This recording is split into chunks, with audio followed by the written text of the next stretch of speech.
You ask Tiger to calculate. This deals with linear inequalities with one unknown. The final result is p greater than 15. Let's solve it step by step.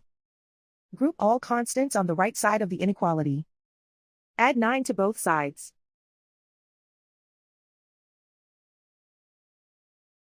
Group like terms.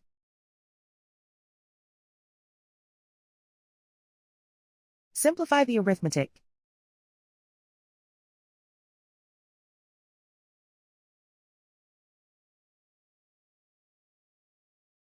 Isolate the p.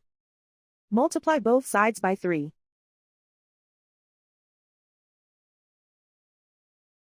Group like terms.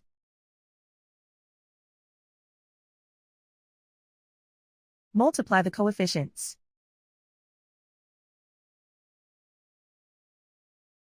Simplify the fraction.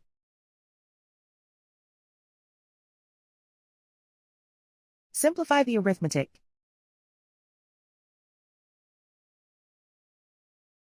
Plot the solution on a coordinate grid.